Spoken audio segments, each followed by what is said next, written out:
Assalamualaikum warahmatullahi wabarakatuh.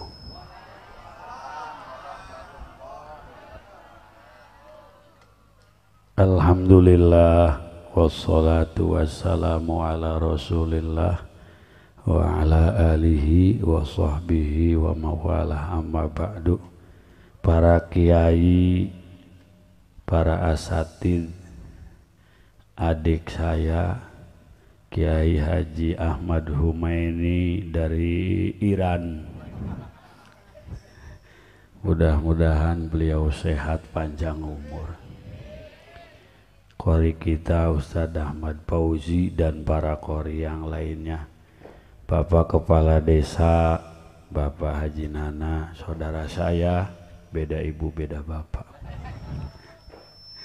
Bapak Binamas, Pak Binsa, panitia yang semuanya insya Allah dapat pahala, ibu-ibunya dapat pahala, bapak-bapaknya dapat pahala, dan mudah-mudahan saya juga kebagian pahala. Tak lupa kepada salah satu panitia yang lagi bawa air buat saya, apa bukan itu airnya? Oh iya, buat saya, kesian itu. Insya Allah mudah-mudahan panitia semua masuk angin nih masuk surga lah. Hadirin hadirat rahimakumullah. Tukang son low, volume naik. Malam ini kita bersyukur dengan adanya hari yang paling istimewa bagi kita umat, hari dilahirkannya Nabi Baginda Nabi besar Muhammad. Maka syukur ini telah dilakukan oleh para salafun soleh. Jadi kalau sekarang ada yang debat-debat, apa itu mulut, apa itu malul qiyam, ini adalah satu tangga untuk menaikkan derajat kita di hadapan Allah. Siapa kita? Rasulullah lahir sudah makrifat. Buktinya begitu dilahirkan tidak menangis. Apa yang dibaca oleh Rasul? Allahu Akbar kabira walhamdulillahi katsira wa subhanallahi bukratan wa asila. Ngantuk ya? Ora apa-apa. Andaikan sampai pagi belum apa-apa pengorbanan kita dibandingkan cinta Rasul kepada kita. Nggih apa boten? Amin Allahumma. Awas Bu. Wallahu akhrajakum min butuni ummahatikum la ta'lamuna syai'a. Ini mic bekas kori, efeknya gede. Tadi kori, ya. Saya bilang jangan narik ke sini, ntar ada dua micnya. Ayo dong baca lafaz Allah biar dapat pahala semuanya. Wallahu akhrajakum min butuni ummahatikum la ta'lamuna syai'a.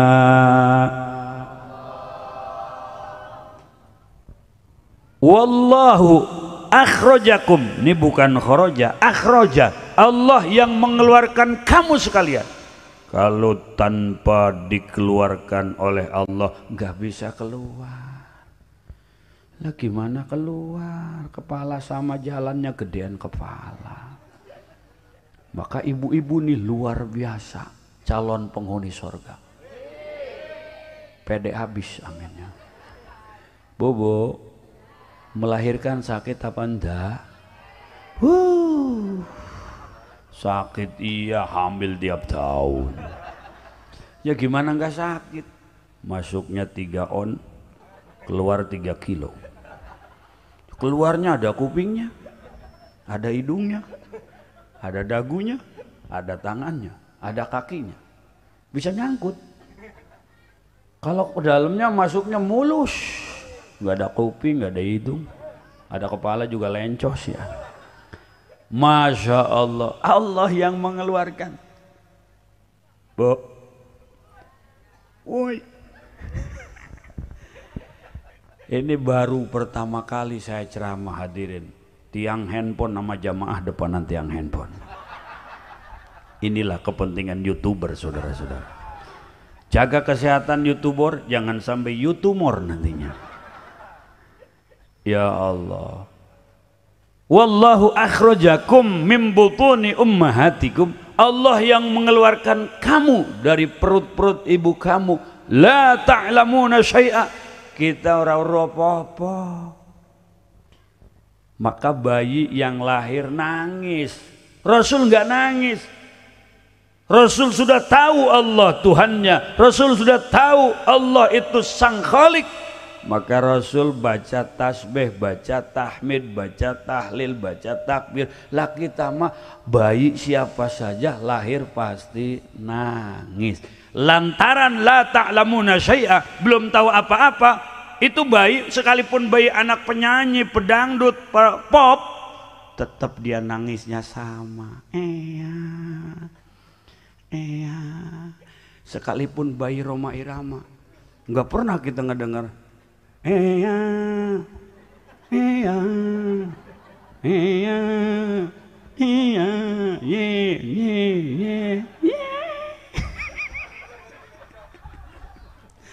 la ta'lamuna syai'a, nggak tahu lagu ya Bu ya. Tuh Ronaldo punya anak tuh, Ronaldo nomor 9 dia kaosnya. Dia punya anak, walaupun lagi main di lapangan banyak supporter, ole ole ole ole, tetap anaknya lahirnya enggak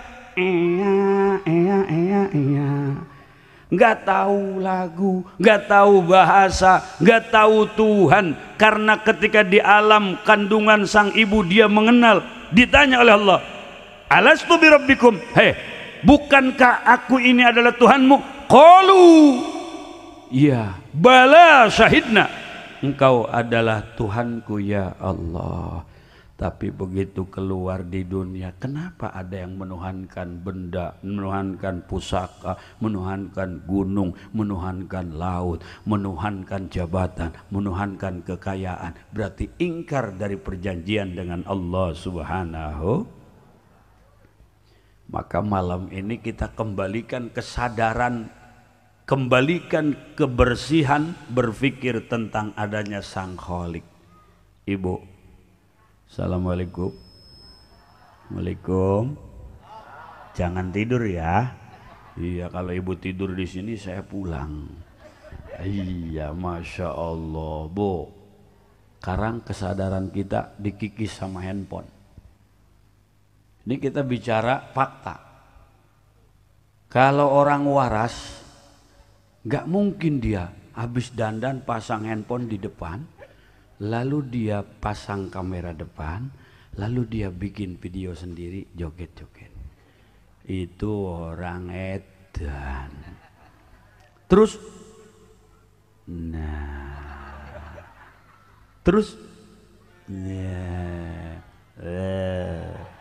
itu sendiri dia. Dandan sendiri, gaya sendiri, lunggak-lenggok sendiri, ketawa sendiri. Sing weru to kabeh padha weru bahwa yang ketawa sendiri itu orang edan. Berarti malam ini saya ceramah di hadapan orang yang ceramahnya juga ya wis ora apa-apa. Kita podo edan kabeh. Hadirin hadirat muslimin muslimat yang pada edan rahimakumullah. Ibu edan apa enggak, Bu? Kalau enggak, tolong kembalikan kewarasan dan kesadaran kita. Handphone 5 juta berani beli, tapi ke musola belum pernah 5 juta jariah. Tadi tuh ada ya Robibil buat masjid kesepuan, yang di kantongnya ada duit 100.000, 50.000, 20.000, 10.000, 5.000, 2.000, mesti yang keluar yang edan. Kalau orang waras 100.000. Orang edan ngomongnya, ini 2.000 masuk surga, masuk WC umum 2.000 mah. Ngasih duit 5.000 nggak ada kembali, berak lagi aja masuk gitu. Masya Allah. Tuh. Oleh karenanya ulama selalu mengajak kita supaya kolbu ini nyantel sama Allah, tapi nggak mungkin kalau tanpa lewat Rasul. Nih kasih tahu sama teman-teman kita yang masih kekeh dengan pendapatnya, apa itu maulid, apa itu ziarah kubur. Nek sampean ziarah kubur sampai siang dan malam gak mungkin sampai kepada ahli kubur. Allahu Akbar. Bu, uy, masih ada? Mudah-mudahan panjang umur. Kalau kita melihat bahwa Rasulullah dengan para sahabat pernah berjalan bersama-sama, lalu di tengah perjalanan Rasul berhenti. Apa kata Rasul? Atasma'una ma asma'u. Hei sahabat-sahabatku, apakah kalian mendengar apa yang aku dengar? Maka sahabat menjawab, tidak ya Rasulullah. Apa kata Rasul? Wahai sahabatku, di kuburan ini ada 2 orang yang disiksa dengan siksa yang amat sangat berat. Dosanya apa ya Rasul? Dosanya besar tapi dianggap kecil olehnya. Pertama, orang ini disiksa karena kalau kencing gak pernah cebok. Sambil berdiri, ini kerjaannya sopir. Sopir truk pengen buang air kecil ya pinggir jalan, dibuka air, dia mah lihat ke atas, nggak mau ngelihat dia. Paling sebentar jelek amat, lihat lagi ke atas. Ya Allah, habis kencing bukannya cebok, sentil kepalanya. Udah begitu belum bersih juga digoresin ke ban mobil, seot katanya. Itu makin hitam aja dia. Nah nih sopir kalau begini, kalau belum tobat nih siksanya dahsyat.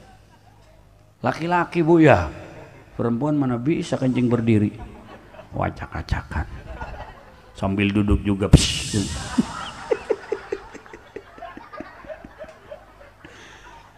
Ya Allah. Yang kedua, ini orang disiksa kenapa? Karena dia sering menyakiti orang dengan lisannya. Namimah, adu domba. Ini sekarang adu domba di medsos. Allahu Akbar. Kita jangan kepancing nih teman-teman, saudara-saudara. Kita semua dididik oleh ulama untuk cinta zuriat Nabi. Bu, ada orang yang mengatakan hasil tesis saya ini terputuslah zuriat Nabi dari Ubaidillah. Orang tua kita, kiai kita ya dari dulu lebih alim, lebih soleh, lebih dekat ke Allah. Nggak pernah ngomong itu. Sekarang kalau memang dia punya tesis, itu harus disidangkan. Harus disidangkan, dibantah. Lalu orang yang membantahnya punya dalil. Lah sekarang bagaimana katanya? Orang dari Robitoh Alawiyah nggak datang. Terlalu kerdil bagi ketua Robitoh Alawiyah untuk membantah tesis yang murahan. 1000 kali mereka benci habaib, kita punya 1.000.000 kecintaan untuk habaib. Betul? Jangan ke bawah mas.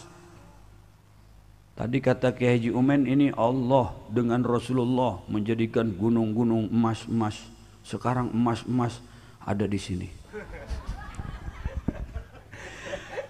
Jangan ke bawah-bawah. Akhirnya memecah belah umat. Di tubuh kita NU terpecah. Masa orang yang mau memperjuangkan kebenaran penampilannya jauh dari kebenaran? Ada lagi tuh, siapa tuh yang pakai anting, kepalanya botak. Ntar gua kirim amplas ke rumahnya ntar. Apa dia kata? Oh sekarang anting itu bukan untuk perempuan saja. Di Jogja ini anting jadi tren. Innallahal jamal yuhibbul jamil. Innallahal jamal yuhibbul jamil. Allah itu indah, suka keindahan. Keindahan yang mana? Laki-laki haram pakai anting botak. Apakah itu yang dijadikan panutan? Inna lillahi wa inna ilaihi Maka orang itu ada yang mereka ilmiah karena mereka sekolah ilmiah. Kalau yang bikin tesis ini seolah ilmiah. Bu, sekarang penampilannya justru dia membantah nasab Habib tapi dia ngaku Habib. Sekarang ceramahnya dia caci maki. Yang dulu dia katakan, kenapa tesis ini saya buat? Karena ada orang yang mengklaim turunan Rasul tapi ceramahnya caci maki. Sekarang dia yang caci maki. Ya Allah, kita mah ikut guru-guru kita. Abah Uci cinta Habib, Abah Sepuh cinta Habib, Abah Entoh cinta Habib, Abah Umen juga cinta Habib. Abah Umen, mantep men.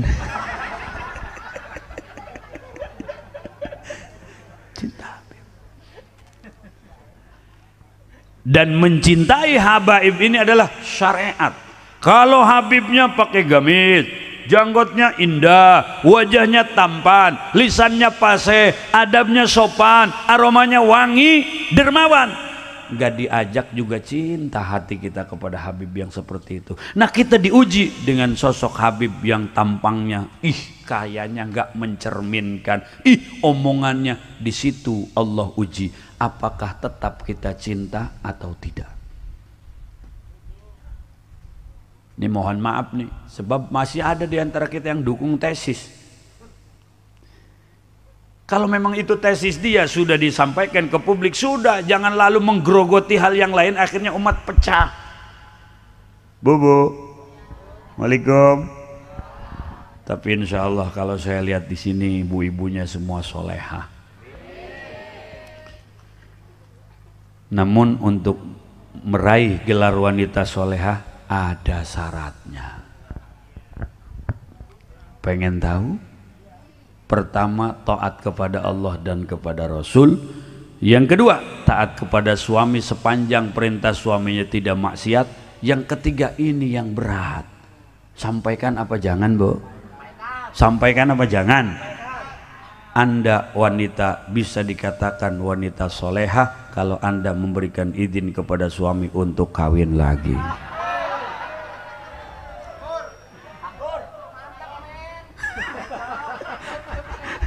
Mau ngasih izin gak, Bu? Ngasih izin gak? Nggak ngasih izin gak? Enggak ya? Bagaimana kalau kata suaminya, nih sayang, uang 5 juta tiap minggu, sebulan 20 juta, ini untuk kamu sayang, tapi aku izinkan menikah lagi. Mau diizinkan apa enggak? Duitnya diambil apa enggak? Nah, inilah masalahnya saudara-saudara, perempuan itu sama, yang penting duit. Nah itu. Dan kita yang sekarang maulid, dulu kita sering di kampung melihat sosok-sosok yang ayu, elok, tawadu, membaca berjanji. Berjanji simtuduror, ini karya-karya cucu-cucu Rasul yang sekarang nasabnya dibantah. Allahumma salli wa sallim wa barik alaih. Bismillahirrahmanirrahim.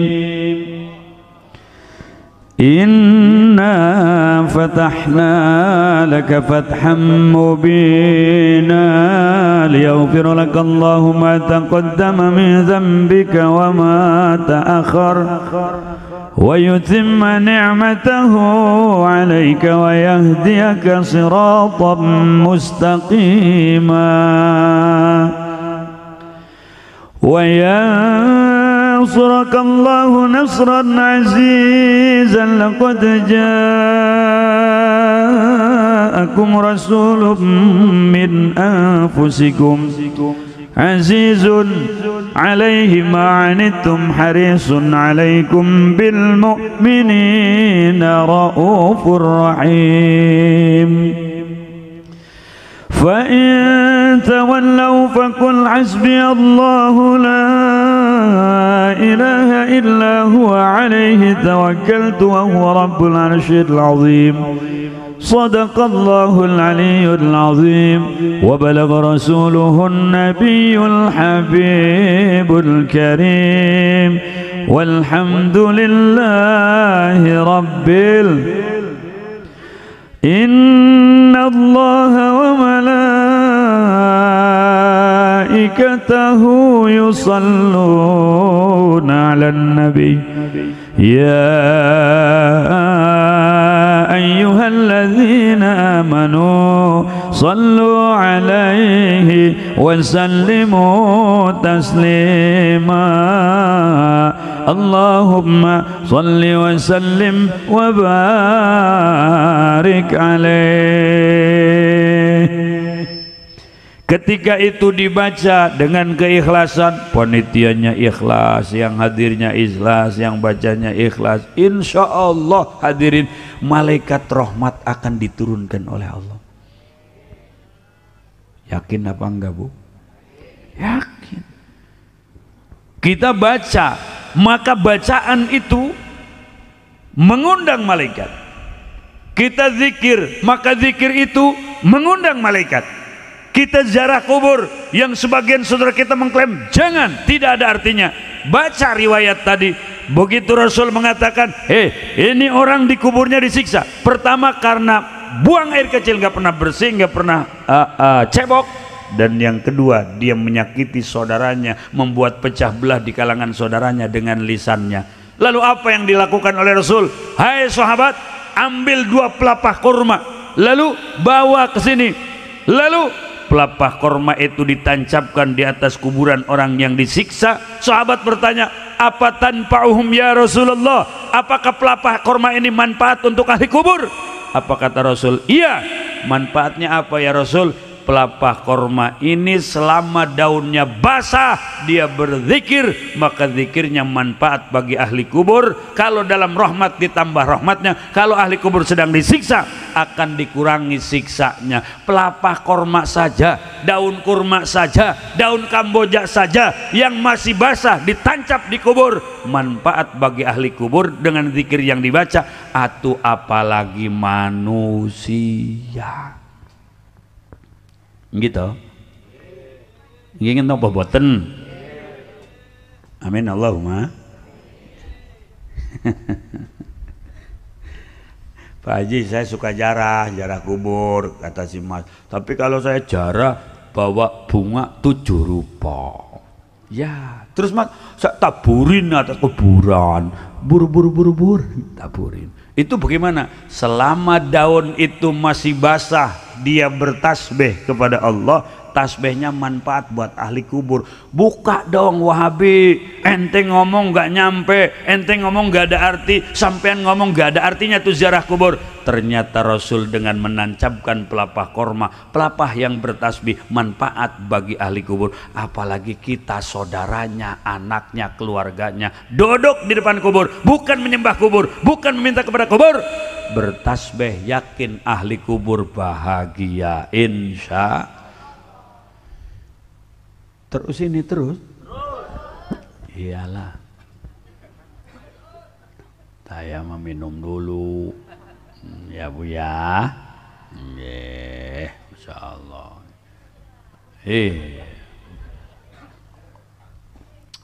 Ini jamaah sama karpet, banyakan karpet hadirin.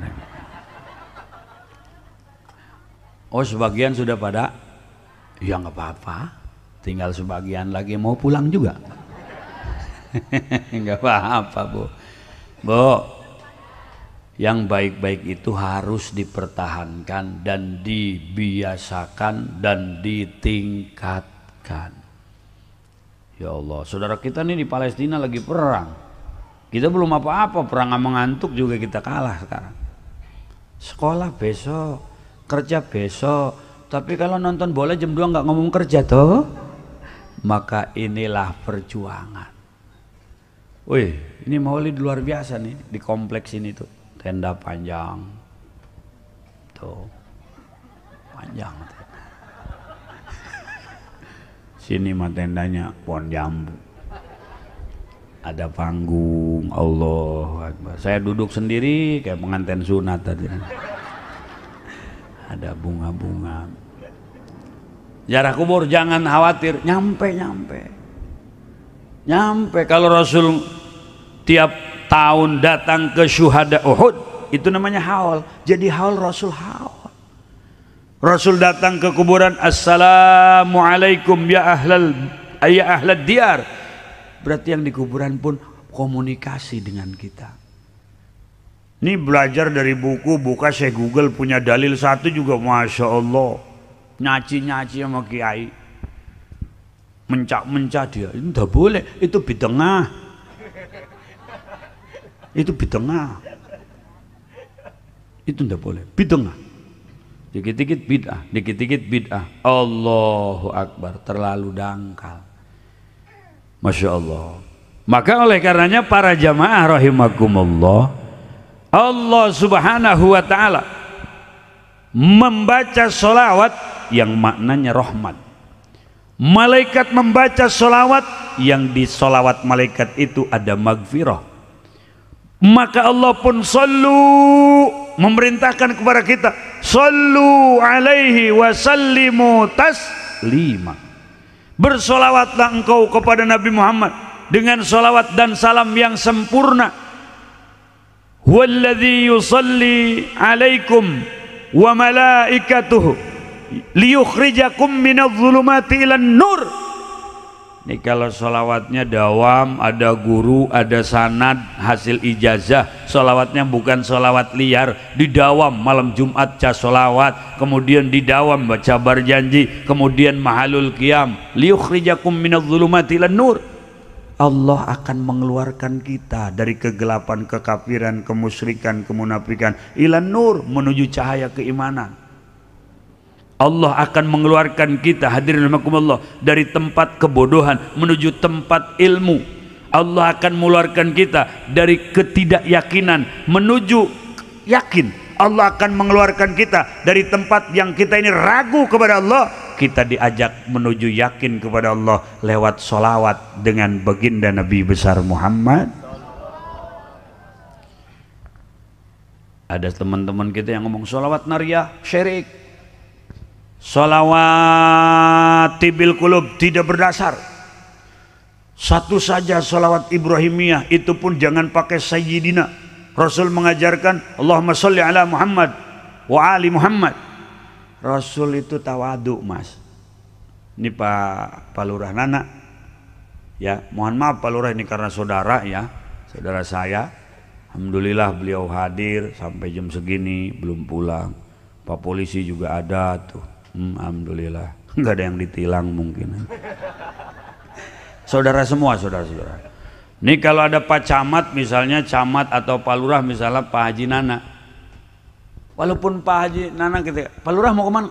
Jangan ngomong Lurah, biasa aja panggil nama aja. Tapi tetap kita sebagai warga beradab. Pak Lurah, mau kemana Pak Lurah Nana? Tetap pakai Pak Lurah, Bapak Lurah. Rasul mengatakan jangan panggil saya Sayyid, tapi kita selaku umat yang beradab ya tetap aja Sayyidina Muhammad. Bu, kita mah tetap dalam akidah Ahlus Sunnah wal Jamaah. Rujukannya siapa? Dua tokoh. Pertama Imam Abu Mansur Al-Maturidi, makamnya di Uzbekistan. Saya sebulan yang lalu ziarah ke sana, subhanallah. Laki-lakinya cakep-cakep. Enggak adalah di panggung ini mah satu juga. Nengok kanan, astagfirullah. Nengok kiri, innalillah. Kalau saya, alhamdulillah. Perempuannya juga cantik-cantik.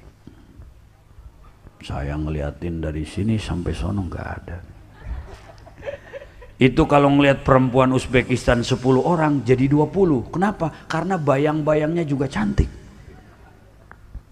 Kalau di kita boro-boro bayang-bayangnya, aslinya juga. Tapi walau bagaimanapun secantik-cantiknya wanita Uzbekistan tetap lebih cantik orang Indonesia. Lebih cantik istri kita. Sebab kalaupun cantik tapi bukan milik kita, ya kita nggak bisa ngapa-ngapain. Cuman itu kalau sering ke Uzbekistan bisa katarak mata kita. Ngiler aja. Insya Allah, mana istri nggak ikut. Kalau istri ikut leher keras, nggak boleh nengok. Cantik-cantik bu. Di situ ada makam namanya Abu Mansur Al-Maturidi. Siapa Abu Mansur Al-Maturidi? Ini cucu daripada sahabat Abu Ayyub Al-Ansar. Siapa Abu Ayyub Al-Ansar? Seorang sahabat Ansor yang ketika Rasul hijrah dengan sahabat Muhajirin datang ke Madinah. Tala'al badru min thaniyatil wajaba syukru mada'a lillahi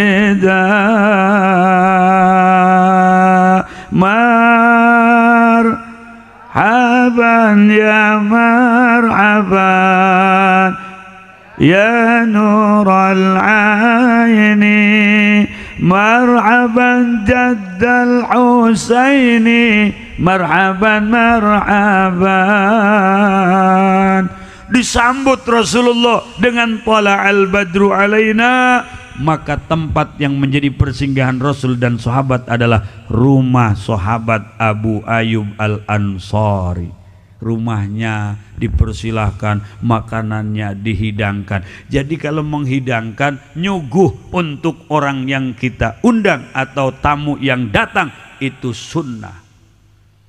Ini sekarang panitia kalau maulid ada yang bilang itu mubadir tuh, beli-beli kue. Enggak mubadir, kita makan, nggak habis kita bawa. Panitia jangan pengen. Iya, panitia capek, pahala, alhamdulillah. Nah, sahabat Abu Ayyub Al-Ansar ini kemudian hadirin rahimakumullah wafat di Turki. Wafat di Turki, makamnya di Turki. Nah, dari sahabat Abu Ayyub Al-Ansar turun temurun lahirlah Imam Abu Mansur Al-Maturidi. Sering disondingkan dengan seorang ulama Abu Hasan Al-Asy'ari. Di mana? Di Irak. Siapa dia? Abu Hasan Al-Asy'ari adalah cucu daripada sahabat Rasul. Siapa? Abi Musa Al-Asy'ari. Ketika Abi Musa Al-Asy'ari membaca ayat fasawfa ya'tillahu biqaumin yuhibbunahum wa yuhibbunah, Allah akan mendatangkan suatu kaum yang kaum itu dicintai Allah dan kaum itu mencintai Allah. Apa kata Rasul? Sambil menepuk punggung Abi Musa Al-Asy'ari, hum qaumu hadza, kaum itu adalah kaum orang ini, turunan ini. Abi Musa Al-Asy'ari punya anak, punya cucu, terus lahirlah Abu Hasan Al-Asy'ari, dua tokoh yang jadi rujukan dalam berakidah Ahlus Sunnah wal Jamaah. Sebelumnya Abu Hasan Al-Asy'ari pengikut Mu'tazilah. Mu'tazilah orang yang mendewakan akal. Beragama ukurannya akal. Kalau masuk akal oke, tidak masuk akal jangan. Maulid apa itu? Tidak masuk akal. Ziarah kubur jangan. Apa itu? Tidak masuk akal. Mu'tazilah. Wahabi baru, itu Mu'tazilah lama hadirin. Ya Allah, saya kalau ceramah tengah malam begini suka lapar saudara-saudara. Iya. Dan saya seumur ceramah baru ada tatakannya nampan hadirin. Nampannya numpuk dua lagi nih, ada nampan. Ada air nggak ada tisu. Mentang-mentang akeh wong Jawa tisu mereknya Paseo. Kalau di sini Pasea ini. Mas, kipasnya dimatiin saja. Iya, iya. Aduh. Iya. Masuk angin. Ini saya nanya nih terus. Ya biarin nih. Jadi dua tokoh ini Bu nih. Nah dia dulu punya guru nih, Abu Hasan Al-Asy'ari ini punya guru. Siapa gurunya? Imam Jabai atau disebut Syekh Jubai. Siapa dia? Gurunya berikut orang tua tirinya, ayah tiri. Jadi emaknya janda. Dinikah sama kiai ini, Syekh Al-Jubai. Itu tokoh Mu'tazilah, penganut Wasil bin Atha. Dulu Abu Hasan Al-Asy'ari ini muridnya. Akhirnya keluar dari akidah Mu'tazilah menjadi Ahlu Sunnah wal Jamaah.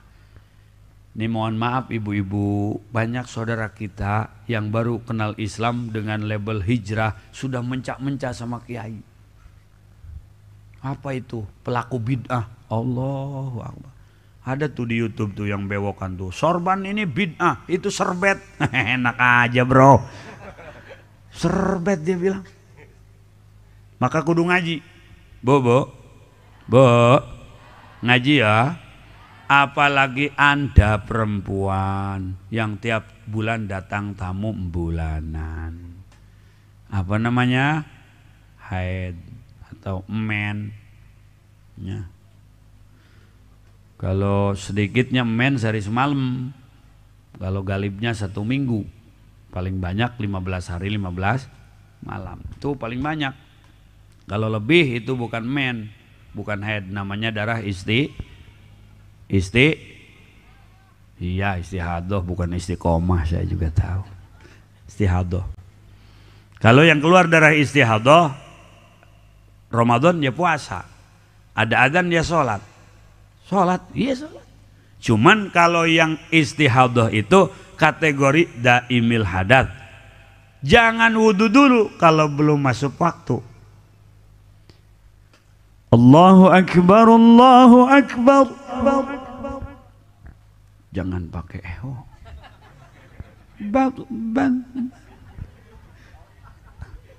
Repot nanti.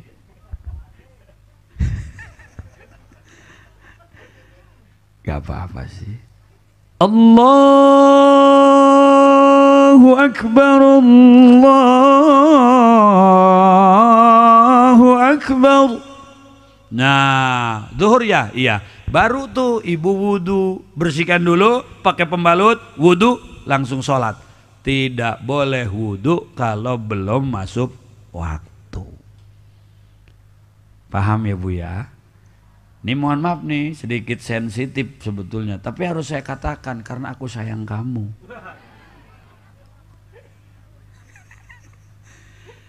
Banyak perempuan yang gak paham. Termasuk nih daimil hadat, orang yang bekser kencing, bekser kentut. Itu yang ketawa kayaknya itu. Jadi ada orang bekser kencing, kencingnya nggak banyak, sedikit-sedikit. Duduk ceret, bangun ceret, jalan ceret, lari ceret. Nah itu namanya daimil hadat. Jangan wudhu dulu kalau belum masuk waktu. Kayak orang bekser kentut. Ada yang bekser kentut? Ada. Kentut aja dia. Sampai ada yang nyebut Pak Kentut. Duduk, jalan pok, lari pret. Celana dalamnya juga belakangnya pada bolong dia. Panas.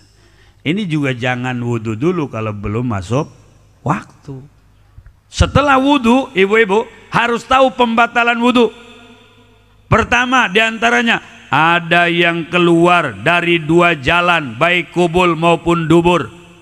Ya kencing, batal. Buang air besar, batal.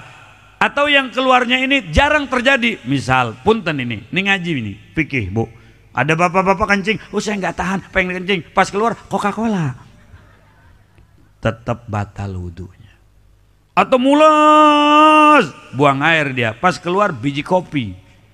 Jadi tadinya kopi mentah ditelan, lantaran keras, nggak hancur, dibuang. Itu namanya mutanajis. Biji kopi itu hanya kena najis, dicuci, dibersihkan, diminum, boleh.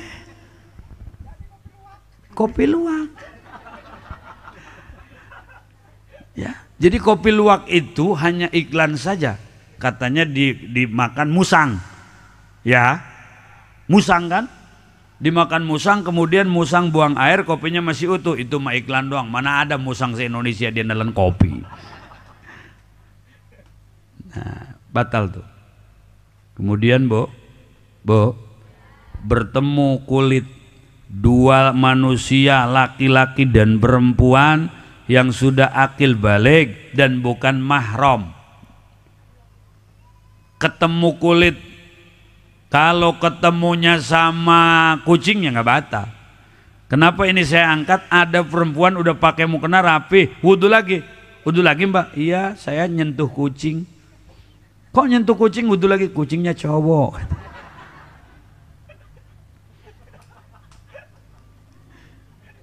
Waduh, ya ada aja yang begitu. Ada lagi perempuan yang dia setelah wudhu ada mertuanya, assalamualaikum, waalaikumsalam. Pak teh, ya salaman. Oh maaf saya punya wudhu. Mertua itu nggak batal wudhu. Mertua nggak batal karena dia mahram. Yang namanya mahram itu setiap yang diharamkan kita nikah itu namanya mahram. Mahram itu ada 3, ada bin nasab karena turunan, ayah, bunda, anak-anaknya mahram, anak-anaknya ke ayah dan bundanya mahram, haram dinikah. Kemudian ada mahram birrodho, sebab nyusu. Ada ibu-ibu melahirkan lalu dia kanker payudara, anaknya tidak bisa dikasih ASI, anaknya ikut netek ke ibu hindun misal, maka anak itu ke ibu hindun namanya ibu susu, haram dia menikah jadi mahram karena dia ikut nyusu. Ada ibu-ibu yang nanya, kalau suami saya lain itu ceritanya. Mas ketawanya kenceng amat mas. Nah, ibu itu punya anak, misalnya Zainab. Nah, yang ikut netes sama ibu Hindun itu, sama anak ibu Hindun yang Zainab, dia nggak boleh nikah karena mahram susu. Nggak boleh. Dan dia nggak batal wudhu. Ada lagi mahram bil musaharah, karena mertua, mantu sama mertua nggak batal wudhu. Itu semua mahram ala takbid, selamanya mahram. Ada mahram ghair takbid. Bagaimana mahram ghair takbid? Bapak misalnya nih, bapak ya, Pak, siapa namanya Pak? Pak Beni. Hah? Oh Bapak Dr. Andes Beni. Ya, Pak Beni ya. Kalau dulu Dr. Andes ya. Sekarang mah SPD. SPD ya. Berarti gelar tahun berapa itu? Beni. Hah? Bukan? Oh iya Pak Beni. Iya. Saya dulu waktu kecil masih ingat lagu Pak Beni itu, Bento itu ya. Namaku Bento. Oh ini ternyata ya. Masya Allah. Kalau itu Beni Soeharto, kalau ini Beni Kalibau, saudara-saudara. Ketua panitia, Masya Allah. Mohon maaf ya, saya karena nggak ngerasa yang lain jadi saudara, jadi nggak ada batas. Ya walaupun nggak ada batas, pulang melayan nanti kan gitu. Ya pulang lain, saya kerimpakan gitu ya. Masya Allah. Tadi ngomong di mana saya? Nih, misalnya Pak Beni menikah lagi, misal. Ibu ada Pak? Mana ibu mana? Oh ya mohon maaf, di atas ya Bu ya. Ya Allah, mohon maaf Bu, ini contoh aja. Tapi walaupun iya nggak masalah kan. Misal nih, aduh jangan Pak Beni ntar pulang repot. Aduh. Lanjut nggak apa-apa. Misalnya Bu ya, Pak Beni nikah lagi.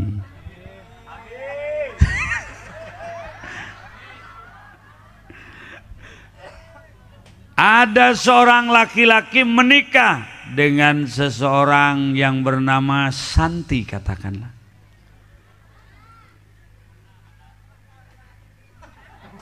Anak Pak Beni. Oh, anak Bu Santi ono toh? Nggih, boten apa-apa toh? Nggih, Bu Santi. Nah, Bu Santi ini punya adik namanya Neti. Ada lagi.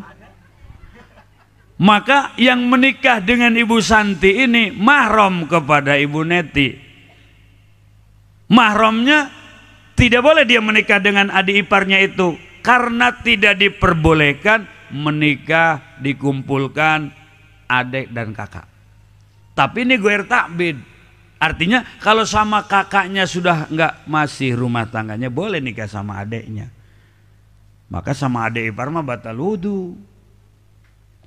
Kalau kita menikah, kakaknya ditikah, adeknya ditikah, tidak boleh haram. Maka kalau kita menikah dengan adeknya, misalnya Neti, maka kita sama Santi itu mahram. Tapi guer takbid, bukan selamanya, tetap batal wudu sama dia. Karena kalau sudah cerai misalnya, boleh nikah sama kakaknya.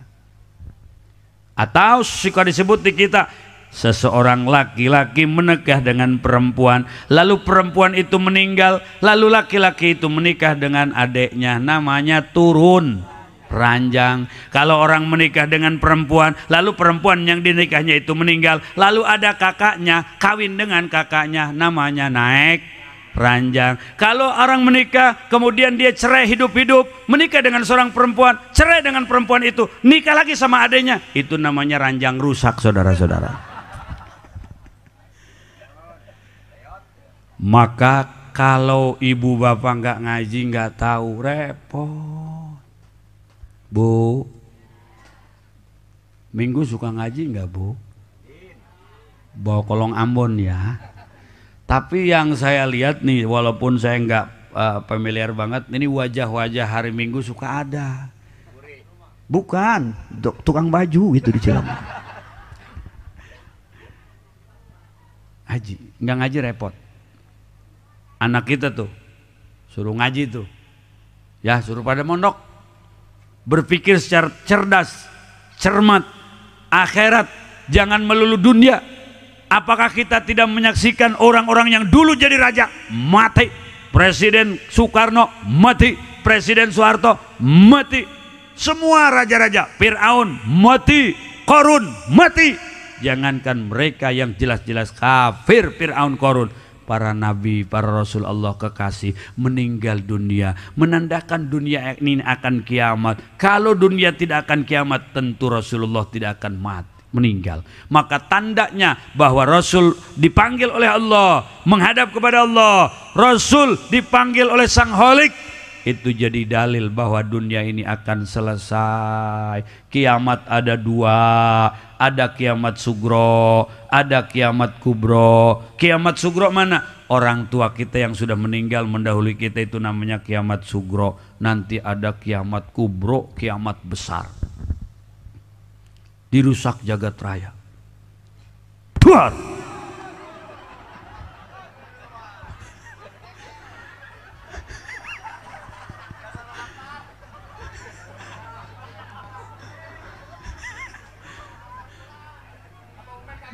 Masya Allah, Abah Umen kaget, saudara-saudara. Rokoknya sampai jatuh, saudara-saudara. Itu belum apa-apa, hanya suara kecil. Nanti kiamat itu hancur porak-poranda. Kaget menek, hancur. Gunung meletus, planet-planet, makhluk angkasa semua hancur.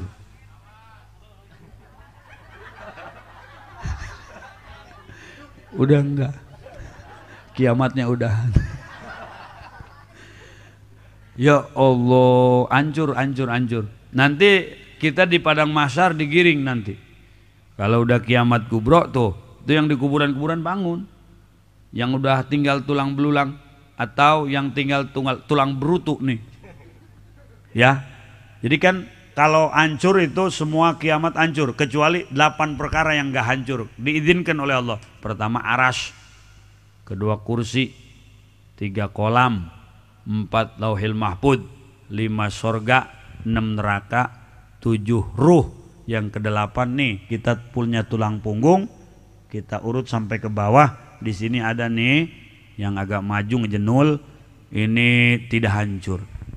Ini namanya ekor, kalau bahasa Inggrisnya tunggir. Ini kalau bahasa Arabnya, bahasa Arab kita namanya luhur ba'al ya.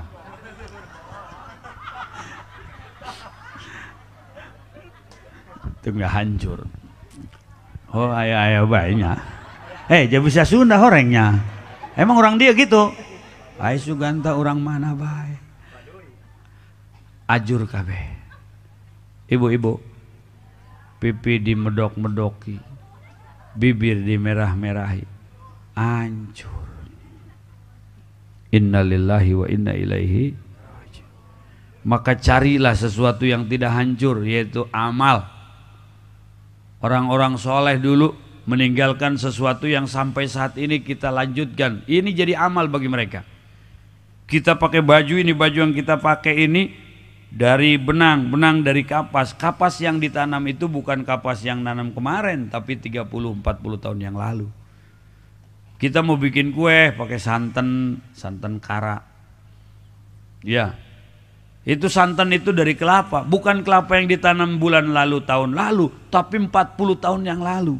Kita sekarang bisa maulid. Ini adalah hasil tanaman orang tua kita dulu. Ngeriung, mahalul qiyam, marhaba, baca Quran. Maka jangan sampai dihilangkan.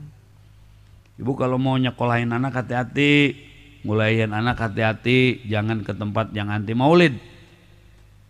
Masya Allah, ngeri. Ngerinya gimana? Mereka mengkafirkan orang-orang yang maulid.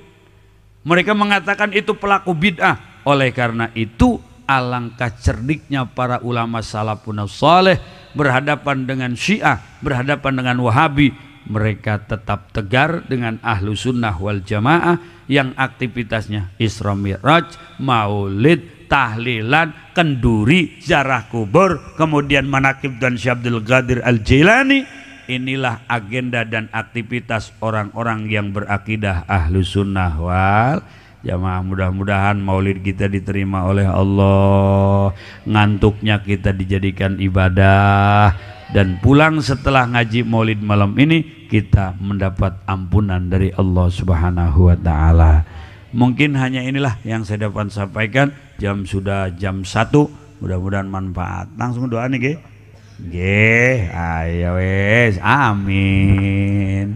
Allahumma amin. Allahumma ihdinas siratal mustaqim, siratal ladzina an'amta 'alaihim minan nabiyyin wasiddiqin wasyuhada wassalihin wa hasuna ulaika rafiqa. Dzalikal fadlu minallahi wa kafa billahi alima. Shalli wa sallim ala jami'il anbiya'i wal mursalin walhamdulillahi rabbil alamin. Wassalamualaikum warahmatullahi wabarakatuh.